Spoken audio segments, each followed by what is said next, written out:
Iba pang balita publiko, pinikayat na maging mata at tainga ng COMELEC laban sa vote buying at abuse of state resources. Ang detalye ng balita mula kay Kabar Creslin Catarong. Sa gitna ng umiinit na kampanya para sa 2025 midterm elections, muling iginiit ng Commission on Elections ang pangangailangan ng pagkikiisa ng bawat Pilipino upang bantayan ang integridad ng halalan. Ayon kay Commissioner Ernesto Maceda Jr., chairperson ng Committee on Kontrabigay, hindi kakayanin ng COMELEC ng mag-isa ang laban kontra katiwalian. Kaya't hinimok nito ang taong bayan na isumbong agad ang anumang uri ng vote buying, paggamit ng pondo o ari-arian ng gobyerno para sa kampanya at iba pang irregularidad. Tiniyak ng COMELEC na agad nilang aaksyonan ang anumang sumbong mula sa publiko kasabay ng paalala na ang isang tapat at malinis na halalan ay tungkulin ng bawat mamamayan.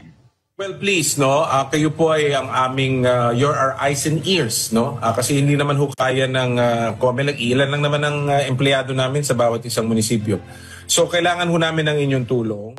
Pinahagi ni Commissioner Maceda na aktibo na ang kanilang reporting channels. Maaring magsumbong sa committee.kontrabigay@comelec.gov.ph, sa website ng COMELEC o sa kanilang opisyal na Facebook page. Ayon pa sa opisyal, may mga kontrabigay committee na rin sa mga rehiyon, lungsod at bayan na handang tumanggap ng ulat. Samantala, bukod sa vote buying at selling, nakatutok na rin ang komite sa abuse of state resources, gaya ng paggamit ng pondo at kagamitan ng gobyerno sa kampanya na isang malaking banta sa patas na halalan.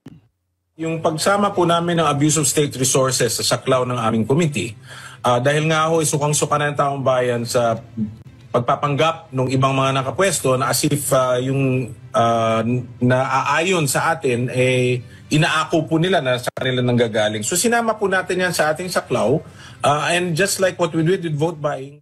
Kasama rin sa binigyang diin ni Commissioner Maceda ang pamimigay ng ayuda sa gitna ng campaign period. Giit niya, maaaring ito'y magamit sa pangangampanya ng kandidato at posibleng ituring na abuse of state resources, lalo kung galing sa pondo ng gobyerno. At pati yung mga ayuda, although that's strictly abuse of state resources, more abuse of state resources, but that's captured within the larger focus of the Committee on Kontrabigay.